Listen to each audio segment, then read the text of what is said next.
Hello everyone, कैसे हैं आप सब। अगर आपके पास बजट का ओप्पो का कोई स्मार्टफोन है तो जाहिर सी बात है बजट के स्मार्टफोन्स में मिड रेंज या premium mid range Oppo Reno series वाले कैमरास तो नहीं मिल जाते। लेकिन स्टिल इन स्मार्टफोन में जो कैमरास प्रोवाइड किया जाता है उसका बेस्ट यूज़ कैसे लेना है, फोटोग्राफी और वीडियोग्राफी दोनों में कौन कौन से मोड्स प्रोवाइड किए जाते हैं, सारी चीज़ें आज की इस वीडियो में आपको बताने लगा हूँ। बाय द वे, ये मेरे पास ओप्पो A3 है और इस स्मार्टफोन की अनबॉक्सिंग रिव्यू या फिर ओप्पो A3X दोनों बजट स्मार्टफोन हैं। इनकी डिटेल्ड रिव्यू देखना चाहते हैं तो यहाँ कहीं पे वीडियोस के लिंक प्रोवाइड कर दूंगा, डिस्क्रिप्शन में भी दे दूंगा, उन वीडियोस को आप चेकआउट कर सकते हैं। पहले नंबर पे कैमरा के मोड्स की बात कर लेते हैं। एक तो जैसे ही आप कैमरा को ओपन करते हैं साइड्स पे मोर वाले ऑप्शन में आना है, डुअल व्यू वीडियो का मोड मिल जाता है। अगर आप व्लॉगिंग वगैरह करते हैं, बजट में थोड़ी बहुत वीडियोस वगैरह लेनी है जिससे फ्रंट और बैक के कैमरा से एक ही टाइम पे वीडियो ली जा सके, तो डुअल वीडियो मोड है। और अगर 50 मेगापिक्सल या 64 मेगापिक्सल का कैमरा है आपके फ़ोन में, जैसे ये मेरे पास 50 मेगापिक्सल का है, बाय डिफ़ॉल्ट ये 12.5 मेगापिक्सल की पिक्चर लिखता है। लेकिन अगर आपने हाई रेजोल्यूशन में, यानी कि आप जूम भी करें तो पिक्सेल्स वगैरह ना फटें, तो हाई रेज मोड प्रोवाइड किया गया है, उससे कोशिश करनी है आप पिक्चर्स वगैरह क्लिक करें। और रात के लिए डेफिनेटली नाइट मोड प्रोवाइड किया गया है। उसके अलावा एक चीज़ आजकल स्मार्टफोन्स में काफ़ी अच्छी आ रही है कि क्योंकि इनमें टेलीफोटो लेंस नहीं होता तो फोकल लेंथ, फोकल जूम मिल जाता है 2x 3x वगैरह। अब जैसे ये मेरे पास ओप्पो A3 है तो इससे आप 2x पे डिजिटल जूम कर सकते हैं। 2x पे फ़ोटोज़ काफ़ी अच्छी लेता है अगर आप स्पेशली पोर्ट्रेट वगैरह लेते हैं।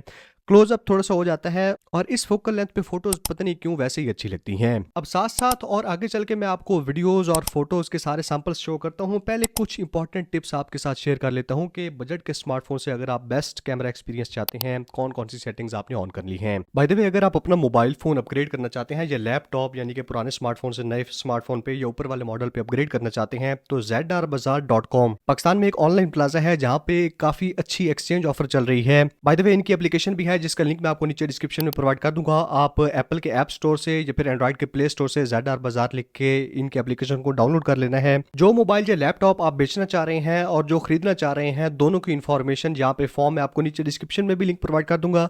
इनकी एप्लीकेशन में भी फॉर्म का लिंक है, उसको आपने ओपन करना है, एक्सचेंज पॉलिसी वाला जो पोस्टर है। और इनकी बहुत सारी प्रोडक्ट्स आईफोन में, एंड्रॉइड में, विंडोज़ के लैपटॉप में, मैक्स में ऑलरेडी प्रोडक्ट्स लिस्टेड हैं, उनको भी देख लेना है। अगर आपको उनमें से कोई पसंद आती है तो उसी के साथ एक्सचेंज कर सकते हैं। अगर आप मुल्तान से हैं तो इनका टीम मेंबर आपसे कांटेक्ट कर लेगा। टोटल प्रोसेस में 5-7 दिन लगेंगे और उसके बाद आपको आपकी मर्जी की प्रोडक्ट डिलीवर हो जाएगी। तो ZR बाजार को डिस्क्रिप्शन में लिंक प्रोवाइड कर दूंगा, लाजमी चेकआउट करना है। पहले नंबर पे तो जैसे ये मेरे पास ओप्पो A3 है, तो अगर आपको थोड़ी से कलर्स अच्छी चाहिए, आपने जैसे ही कैमरा ओपन करना है, साइड पे फिल्टर्स वाला एक ऑप्शन होता है, इस पे क्लिक करेंगे तो ओरिजिनल के साथ ही विविड वाला मोड है। इस मोड को ऑन करके अगर आप पिक्चर्स लेंगे तो काफ़ी कलरफुल आती हैं। बाकी किसी फिल्टर की तरफ नहीं जाना, यही वाला फिल्टर अच्छा है। और उसके अलावा आपको पता है कि ओप्पो के स्मार्टफोन जैसे ही बॉक्स से निकालते हैं तो थोड़ी बहुत ब्यूटी ऐड करते हैं कैमरा में, यहीं पे ब्यूटी वाला मोड साथ ही प्रोवाइड किया गया है, इसको ऑफ कर देना है। नेक्स्ट, जैसे अब आईफोन 16 सीरीज में आया है कि कैमरा कंट्रोल वाला बटन है, आप जूम कर सकते हैं, जूम इन कर सकते हैं, जूम आउट कर सकते हैं।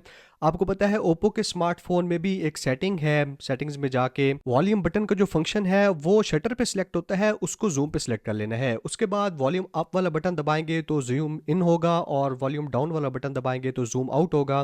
तो इस तरह करके काफ़ी कूल लगता है। अगर आपके काम आता है ये वाला फीचर, ऐसे करके अगर आप फ़ोन पकड़ के फोटोग्राफी करते हैं तो वॉल्यूम के बटन से आप जूम इन जूम आउट कर सकते हैं। उसके अलावा दूसरी जो इंपॉर्टेंट सेटिंग आपको बतानी थी कि बजट के स्मार्टफोन्स में ज़्यादातर ये होता है कि जैसे ही आप पिक्चर क्लिक करते हैं वो पूरी पिक्चर को थोड़ा सा ब्राइट करने की ट्राई करते हैं। और ज़्यादातर लोगों की साइकी भी ये होती है कि उनको कलरफुल और ब्राइट पिक्चर्स जिनमें रोशनी ज़्यादा हो वो पसंद आती हैं। लेकिन अगर आप थोड़े से फोटोग्राफी लवर हैं और आपको नेचुरल कलर्स चाहिए, तो जब आप फोटो लेने लगते हैं स्क्रीन पे एक बार क्लिक किया करें, आपके पास ब्राइटनेस एक्सपोजर वाला टॉगल आ जाता है। उस ब्राइटनेस जो एक्सपोजर है उसको डाउन कर लेना है। उसके बाद अगर आप पिक्चर लेंगे तो काफ़ी हद तक नेचुरल कलर्स आते हैं। कलर्स मतलब ओवर ब्राइट नहीं होते, ओवर एक्सपोज नहीं होती चीज़ें। और इस तरह करके आप बजट के स्मार्टफोन से भी ऐसी पिक्चर्स ले सकते हैं, स्पेशली क्लोजअप में, पोर्ट्रेट में, कि कोई भी शख्स अंदाज़ा नहीं लगा सकता कि ये एक बजट का स्मार्टफोन है या फिर मिड रेंज और फ्लैगशिप स्मार्टफोन इस्तेमाल हुआ है। ये वाली ट्रिक आपने लाजमी ट्राई करके देखनी है। उसके अलावा ऊपर ओप्पो A3 के कैमरा में आएंगे, सेटिंग्स को ओपन करते हैं तो HDR वाला मोड होता है, ऑटो HDR, इसको ऑन कर लेना है। सेटिंग्स में आके जो वाटरमार्क आजकल एक आया हुआ है फ्रेम वाला वाटरमार्क, पता नहीं क्यों जब ये पिक्चर्स में होता है तो पिक्चर ज़्यादा खूबसूरत लगती हैं, इसको ऑन कर लेना है। और ग्रिड एंड गाइड्स, ग्रिड को ऑन करना है क्योंकि इससे आपको पिक्चर की लेवलिंग का आइडिया होता है कि कहाँ पे पिक्चर लेवल में ले रहे हैं, और ये वाली चीज़ फोटोग्राफी वीडियोग्राफी में काफ़ी काम आती है। उसके अलावा शूटिंग मेथड्स में शो पाम, यानी कि ऐसे करके आप पिक्चर ले सकें, मोबाइल फ़ोन दूर रख के इस ऑप्शन को ऑन कर लेना है। हाई एफिशिएंसी वीडियो वाला मोड हमेशा ऑफ रखा करें, ये उसी फ़ोन के लिए तो ठीक होता है, लेकिन अगर आप वीडियोस दूसरे के साथ शेयर करते हैं या सोशल मीडिया प्लेटफॉर्म्स पे शेयर करते हैं तो ज़्यादा कंप्रेस हो जाती हैं। यहाँ से इस ऑप्शन को ऑफ कर देना है। तो ये वाली कुछ ज़रूरी सेटिंग्स थी, मोड्स थे, मैंने आपको बताए हैं कितने मोड्स प्रोवाइड किए गए हैं स्मार्टफोन में, कौन कौन सी सेटिंग्स हैं। सैम्पल्स भी मैंने आपको साथ साथ शो किए हैं, वीडियोस वगैरह। बजट के हिसाब से ये वाला स्मार्टफोन अच्छे माइक प्रोवाइड करता है, साउंड अच्छी कैप्चर होती है, नॉइज़ कैंसिलेशन अच्छी है। ये वाली वीडियो Oppo A3 के बैक कैमरा से लो लाइट में है, रात के टाइम में कलर्स वगैरह को कैसे बैलेंस कर रहा है, एक्सपोजर वगैरह। 1080p 30 fps पे आप मैक्सिमम वीडियो रिकॉर्डिंग कर सकते हैं, और वीडियो रिकॉर्ड करते हुए पॉज भी कर सकते हैं, पिक्चर भी ले सकते हैं। उसके अलावा 2x पे ऐसे करके जूम भी कर सकते हैं। बाकी माइक्रोफोन का पिकअप कैसा है, आवाज़ आपको कैसी आ रही है, उसका आइडिया आप वीडियो से ले सकते हैं।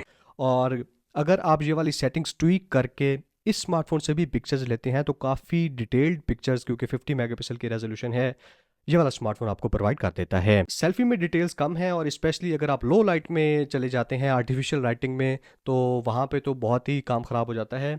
तो सेल्फीज़ वगैरह लेनी है तो आप अच्छी लाइटिंग में लिया करें। लेकिन एक चीज़ इस स्मार्टफोन की मुझे इंप्रेस किया है कि 5 मेगापिक्सल का सेल्फी कैमरा होने के बावजूद 1080p 30 fps पे वीडियो रिकॉर्डिंग ये वाला Oppo A3 प्रोवाइड करता है। तो कैमरा की कुछ ये टिप्स एंड ट्रिक्स थी, Oppo A3 को मैंने फीचर किया है। बजट के सारे स्मार्टफोन्स के लिए ये वाली चीज़ वैसे बाय द वे अप्लाई होती है। इसके अलावा अगर आपके माइंड में कोई ऐसी टिप्स एंड ट्रिक्स हैं फोटोग्राफी के लिए तो कमेंट्स में लाजमी बताना है। Thank you so much, good bye.